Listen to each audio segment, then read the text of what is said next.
टोहाना प्रकरण में अपनी मांगों की मनवाने के लिए किसान हैं, लगातार दूसरे दिन से धरना दे रहे हैं थाना परिसर में। इस वक्त हमारे साथ काफ़ी पुरुष किसानों के साथ में यहाँ महिला किसान भी मौजूद हैं और मेरे साथ कुछ महिलाएं हैं जो काफ़ी जागरूकता के साथ, काफ़ी एक्टिव होकर के पूरे आंदोलन में अपनी हिस्सेदारी दे रहे हैं। अनुसूरा मेरे साथ है, डॉक्टर सिक्कम मेरे साथ है और भारतीय किसान यूनियन चढ़ूनी ग्रुप की प्रदेश अध्यक्ष सुमन हुड्डा मेरे साथ हैं। इनसे जानने की कोशिश करेंगे कि इस पूरे के पूरे प्रकरण में किस तरीके से वो सरकार की कार्यप्रणाली को देखते हैं और कैसे इनकी आगे की रणनीति रहेगी कि सरकार इनकी मांगों को माने और ये किसान अपने घरों में वापस सकुशल जा सके। सुमन जी, कोरोना का वक्त चल रहा है, इसको हम लोग दरकिनार नहीं कर सकते और सरकार बार बार बोल रही है कि जो कोविड की गाइडलाइंस हैं उनका कम से कम प्रोटोकॉल है, उसका पालन किसान करें।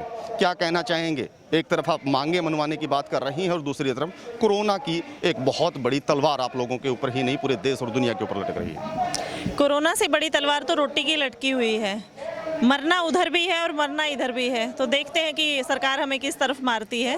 बाकी प्रिकॉशंस हम रखते हैं, ऐसी बात नहीं है, हम लोग ध्यान रखते हैं, गर्म पानी काढ़ा वगैरह हम लेते रहते हैं और जितनी ज़रूरी एहतियात है वो हम बरतते रहते हैं। तो ये पूरे का पूरा मामला है, रात भर आप लोग बैठे रहे थे, क्या ऐसा सोच के आए थे या लग रहा था कि सरकार मान जाएगी आराम से? नहीं, इस बार हम बिल्कुल सोच के आए थे, अपना मतलब मन पूरी तरीके से बना के आए था कि आज हमें घर नहीं आना है, हमें गिरफ्तारी देनी है। ये तो सरकार की नीतियाँ हैं कि वो पहले टालती रही, पानी पी लो 1 घंटा तो पानी पी लो और बात कर लो में निकाल दिया।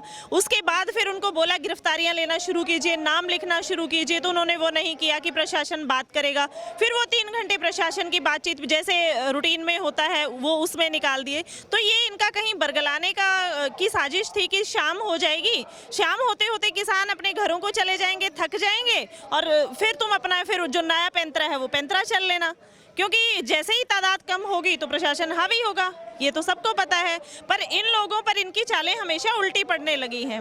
हम लोगों ने अपने जो किसान भाई हैं उन किसान परिवारों को कॉल दे रखी है कि अलर्ट रहें और एक कॉल पर टोहाना पहुंचे। तो ये उस चीज़ से भी डरे हुए थे, इसलिए इन्होंने फिर रात को फैसला आने के बाद जो है कार्रवाई नहीं की। देर रात्रि एक मैसेज आया था कि प्रशासन 12-1 बजे के आसपास बातचीत के लिए तैयार हो गया है। कुछ सिर्फ खबरें थी या कुछ बातचीत हुई भी थी?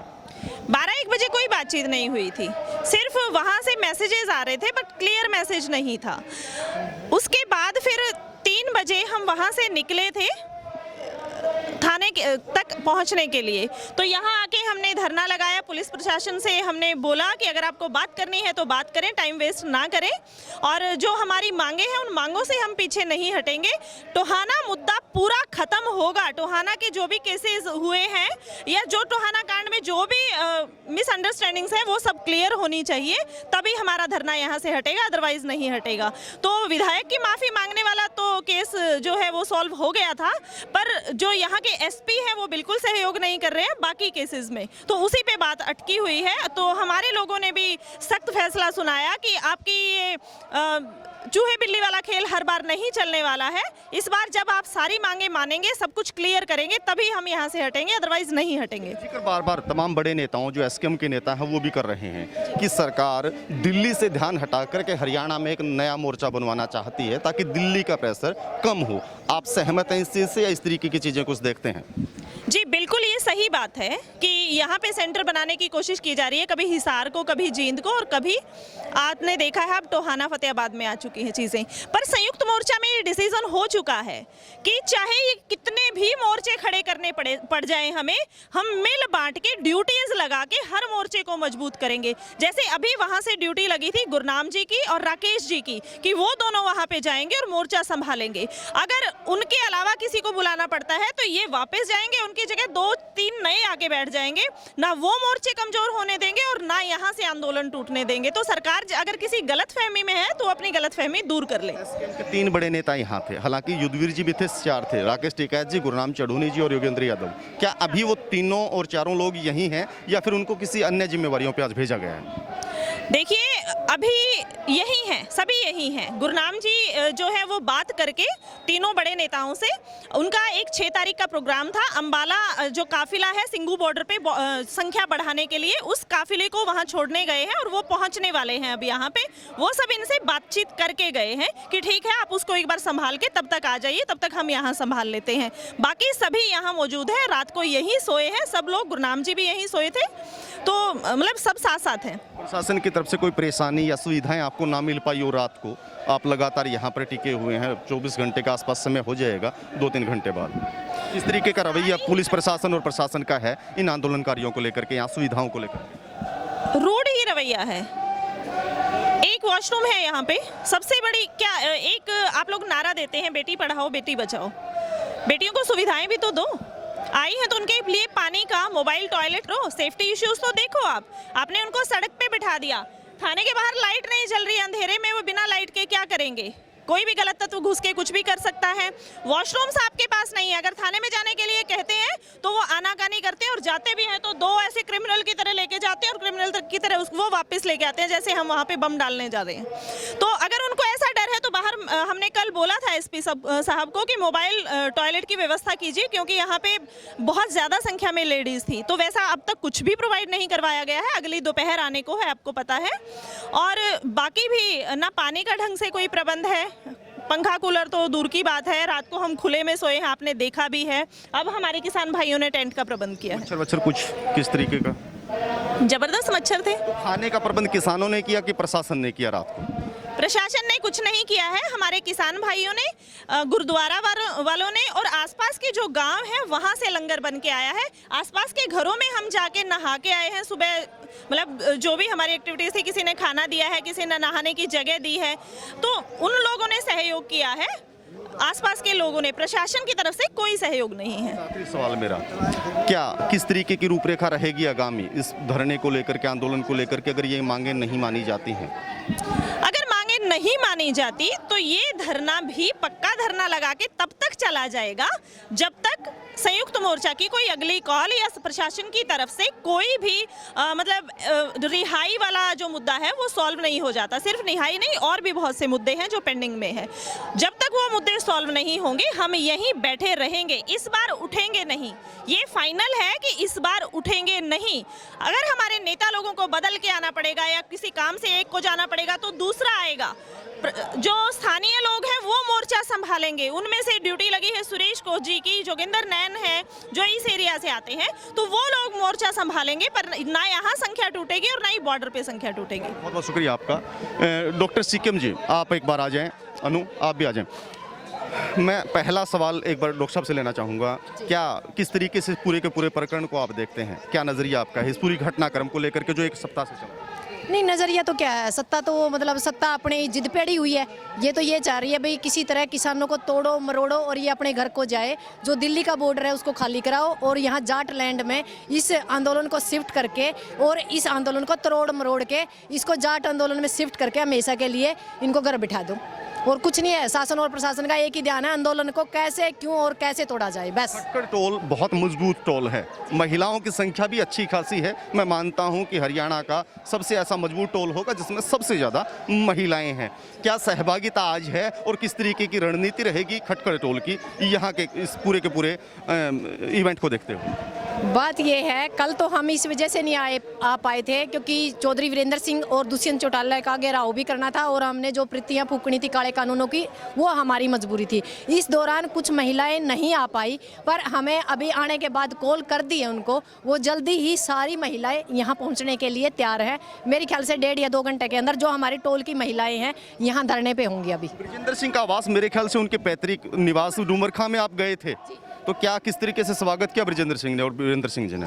हम लगातार 40-50 साल तक सत्ता में रखा है आप लोगों ने। और रहा जो हमारा अनुभव था कि वो पानी भी नहीं पिलाएंगे, उन लोगों ने वही काम किया। कल हमें पानी तक नहीं नसीब हुआ। वो हमारे परिवार लगा लो, हमारे दादा काका लगा लो, हमने पहले दिन उनको मैसेज भी दिया था हम कल आने वाले हैं। आपके लिए एक चीज़ प्रसिद्ध है, अगर डूमर खा का ओका कभी नहीं मिलता और डूमर खा को मौका कभी मत दो। वो आपने दोनों चीज़ दे दी मारता में, कहा आप पानी का प्रबंध कर दियो। वो पानी की हमने जो सोची थी वो पानी भी नहीं मिला वहाँ, और गाँव का सिंगल एक आदमी भी बाहर नहीं आया। वीरेंद्र सिंह तो बोलते हैं कि मैं तो किसानों के साथ हूँ, लड़ाई लड़ने के लिए तैयार हूँ, मध्यस्थता के लिए तैयार हूँ, और आप पानी तक के उलाने उनको दे रहे हैं। सच में ही ऐसा नहीं हुआ? नहीं, पानी नहीं मिला। बेसिक जाके कभी उनका इंटरव्यू लेवा तो पूछियो, नको तारी बहू बेटी से कम पूछा थी भाई पानी तक का प्रबंध नहीं कराया। वो हमने इतने वोटों से जिता कर न सांसद बनाया है, हमारे एक क्षेत्र के हमने उसने 50 साल दिए हैं। यदि किसी कारण उनका परिवार उनके बाहर न जावा है, कम से कम पानी का प्रबंध तो करे सके है, इतनी तो उसकी हिम्मत होगी। यदि उसकी हिम्मत नहीं तो गाँव वाले ने कह देता भाई पानी का प्रबंध कर दियो, आस पास के हमारा भाईचारा होगा। फिर भी नहीं था तो हमने कॉल कर देंगे भाई अपना पानी लेकर आए जी, हम अपना पानी घर से ले आते। हम तो उसका भरोसा आए थे भाई 50 साल दे हैं, कम से कम पानी तो हमने जरूर पियावेगा। पानी तो दुश्मन ने भी पिया दिया, हम उनके दुश्मन तो को नहीं होंगे। अभी हाथ में पानी ले रखा आपने? हाँ, मेरा कहलाड़ी रड़क बैठ गई थी क्यों मैं तिसाई मर गई थी, गला बैठ गया था, पानी पहले लेकर गेला चल रही हूँ आज। अनु, क्या किस तरीके से इस पूरे के पूरे मामले को देखते हैं? आपकी राय क्या है इस पूरे प्रकरण को लेकर के? टोहाना का 1 सप्ताह हो गया। मेरी राय तो यही है कि मतलब जी सा लग रहा है हमारा तो मतलब मैं बड़ी मतलब लाइटली लेती हूँ इन चीज़ों को। लाइटली इसलिए कि जन आंदोलन है, बहुत बड़ा आंदोलन है, इसमें कुछ टुच-पुच होएंगी, उनसे हम निपटे भी गए। मतलब अगर प्रशासन ये सोच रहा है कि ये लोग सेंटी हो जाएंगे तो वो नहीं है, मैं तो नहीं हूँ। मेरे को तो घर वालों ने कह रखा है भाई हम लंगर जा रहे हैं गुरुद्वारे और तू जा वहाँ पे टोल धरनों पे, रोटी खानी है यहाँ खा लेंगे, लेकिन ये लड़ाई जीत के उठेंगे। कमला, पुलिस आज भी इतनी ही है जितनी आईजी के आवास पे थी। कुछ ऐसे ही कड़वे बोल आज भी सुनने को मिलेंगे जवानों को। उस दिन तो असल में देखो जो हुआ था वो घटना अलग थी। उस दिन मेरे सामने, मेरी आंखों के सामने बुजुर्गों के सिर फोड़े गए थे, उनके आंसू गैस के गोले सिर में माथे में आके लगे थे। तो मतलब उनको मैंने उठाया, गाड़ियों में डाला, तो एक पीड़ा थी। लेकिन देखो वो क्या होता है कि जो हुआ वो बिल्कुल दुखद था, लेकिन उसको एक ताला लगा के एक दिल के कोने में रखना पड़ता है, क्योंकि आप एक कड़वी याद के साथ पूरी ज़िंदगी नहीं चला सकते। तो अब देखते हैं आगे पुलिस का आगे रवैया कैसा रहेगा। आज पुलिस के रवैये को लेकर के हम सुमन हुड्डा जी से बात कर रहे थे। रात भर ये महिलाएं यहीं थी, बता रहे हैं कि सिंगल एक टॉयलेट है। थाना में भी अगर वो जाना चाहें तो उसकी भी परमिशन उस तरीके से नहीं देते हैं। खाना उपलब्ध नहीं करवा पाए, लाइट की व्यवस्था नहीं थी। जहाँ महिलाएं हैं इस तरीके का, वो संकरी सी गली आपने देखी होगी कि वह अंधेरा भी रहा होगा। तो इन नज़रियों को लेकर के प्रशासन को कोई अपील आप करना चाहें? प्रशासन को तो मैं यही कहूँगी कि हालांकि अधिकार हैं किसी के भी, अगर आप प्रोटेस्ट कर रहे हैं तो आपके कुछ फंडामेंटल राइट्स हैं कि पानी की, बिजली की, टॉयलेट की व्यवस्थाएं, खाने की, तो कम से कम प्रशासन का करना उनकी जिम्मेवारी है। बिल्कुल। देखो हमें तो प्रशासन क्या उपलब्ध कराएगा। मैं तो पहले कहूँगी कि पुलिस वालों को लाठियाँ और जो सुविधाएं हैं वो उपलब्ध करा दो। वहाँ हिसार में आपने देखा नहीं, ईंट के खोरिए चुक चुक के मार रहे थे, तो वो हमें तो क्या उपलब्ध कराएंगे, पहले इस पुलिस को उपलब्ध करा दो, है ना। इनको मैंने देखा एक दिन, जिस दिन दुष्यंत चौटाला का विरोध कर रहे थे उस दिन कैंटर में भर के ले जा रहे थे। तब कोविड काल था, पूरा मतलब तड़ाके पे था कोविड। हालांकि देखो हमें तो वो आके ठीक हो रही है, हमें पता ही नहीं। तो लेकिन उस टाइम तो कह रहे थे कोविड बहुत है, और इनको जिससे आप वो काटड़े लेनी है को नहीं आया करें, इस तरह 4 व्हीलर में भर भर के इनको ले जा रहे थे। तो ये इन्हीं को उपलब्ध नहीं करा पा रहे, हमें क्या उपलब्ध कराएंगे। हमें तो उपलब्ध कराएंगे हमारे भाई किसान भाई और गुरुद्वारे, वो करवा रहे हैं बेचारे, करवा रहे हैं, 6 महीने से करवा रहे हैं। तो हमें तो पुलिस की रोटियों की इच्छा भी नहीं है। मैं तो ये कह रही हूँ प्रशासन को, इन पुलिस वालों को एक तो खोरिए की जगह कोई अच्छा सुविधा दे दो। खोरे चुगना के कोई सभ्यता नहीं है। खट्टर के सामने खोरे चुगने से अच्छा तो बाड़ी चुग लो, फिर क्यों नौकरी लाग रहे हो। दूसरी चीज़ ये कि इनको कहीं मूवमेंट कराते हो तो कैंटर में भर के ना ले जाया करो। हमें बेचारों पे दया भी आती है, हंसी भी आती है सिस्टम पे। क्या ये ठीक नहीं है। ये नहीं कहा कि वे कैंटर में गणे हो रहे हो, ट्राली में मारली में आ जाओ। हाँ बात तो होती है, क्योंकि हैं तो ये हमारे समाज से, तो यूँ तो कहते हैं तो बिरान मट्टी। देखो हमें कोई प्रोटेस्ट होता है या कुछ होता है, जैसे कल था तो हमारा टाइम फिक्स था, भाई इतने बजे जाना है, लेकिन इनकी ड्यूटी तो 4 घंटे पहले लगती है, वही धूप में इनको खड़े होना पड़ता है। तो बिरान मट्टी तो इनकी भी कर रखी है सरकार ने, पहले तो कोरोना के चक्कर में करी, अब इस चक्कर में कर रखी। दुखी तो ये भी है, वोट ये भी नहीं देंगे। बस ये है कि एक बार भुगतनी पड़ रही है सरकार, सबके साथ यही हाल है। तो हिसार के आसपास के 4 टोल हैं, उनके कोऑर्डिनेशन में भी आप लोग हैं, 11 सदस्यीय कमेटी में भी आप हैं। तो क्या है, किस तरीके से रिस्पॉन्स है इस घटना को लेकर के? कितनी सहभागिता अपने हिसार की आ रही है यहाँ पे? हिसार की सहभागिता अच्छी है। कल जो सिचुएशन बनी वो ये बनी कि हम कल हिसार में ये जो सारे मोटे मोटे गुर्गे हैं, ये सारे हिसार में 15 सेक्टर में बैठे हैं, तो 7-8 जगह हमें जाके विरोध प्रदर्शन करना था। वो करते करते 3-4 बज गए। उसके बाद यहाँ से खबरें आने लगी कि कोई मीटिंग चल रही है, तो हमें लगा हम जाएंगे, इतने में वो वापस हो लेंगे। शाम को 6 बजे के आसपास जो अपना ये बबली है, इसका बयान आ गया तो लगा कि मामला सुलझ गया। फिर 8 बजे जाके पता चला कि नहीं, मामला अभी पूरा नहीं सुलझा। तो फिर ये डिसाइड किया गया कि हम सुबह जाएंगे। तो हम सुबह फिर यहाँ पहुँच गए। सहभागिता अच्छी है, गाँव से हमें सूचना तो मिलती है, लोग इंडिविजुअली भी मतलब ट्रैक्टर ले लेके कई लोग तो शाम को भी आए हैं, वरना सुबह से तो आ ही रहे हैं। अच्छा चल रहा है, धन्यवाद। तो ये महिलाएं हैं, वो महिलाएं जो सक्रियता के साथ इस आंदोलन में पहले दिन से हिस्सा ले रही हैं, दिन हो या रात हो। रोड की बात करें या दिल्ली बॉर्डर्स की, वो लगातार किसानों के साथ कंधे से कंधा मिलाकर के इस आंदोलन को, इस मुहिम को लड़ रही हैं और सरकार से गुहार लगा रही है कि उनकी एक ही मांग है कि तीनों कानूनों को वापस लेते हुए MSP की गारंटी का कानून बना करके इन्हें वापस भेजा जाए। लेकिन कुछ चीज़ें हैं जो निकल कर के सामने आई है, वो है कि जब ये मामला इतना लंबा खिंच गया था और पुलिस प्रशासन के परिसर में ये लोग बैठे हैं, तो कुछ मूलभूत सुविधाएं जो हक है हर इंसान का, जो इस ब्रह्मांड में पैदा हुआ है, उसको मिलना ज़रूरी है। वो सुविधाएं हैं टॉयलेट की व्यवस्था, पीने का पानी, लाइट और इनके लिए टेंट, खाना। लेकिन मिला कुछ भी नहीं। इतने बड़े मूवमेंट में इस थाना परिसर में एक टॉयलेट, और उसमें भी उस तरीके से इतनी भीड़ होना जिसमें काफ़ी संख्या में महिलाएं हैं, रात का अंधेरा और लाइट की व्यवस्था ना होना कहीं ना कहीं प्रशासनिक कार्यप्रणाली पर सवालिया निशान तो खड़े करते हैं। देखना प्रशासन को है, देखना पुलिस को है कि उनके परिसर में बैठे हुए किसानों को मूलभूत सुविधाएं वो किस तरीके से मुहैया करवाते हैं, और देखना सरकार को है कि सरकार इनकी मांगों पर अमल करते हुए, इसका कोई समाधान निकालते हुए कब तक इन्हें वापस भेजने का काम करती है।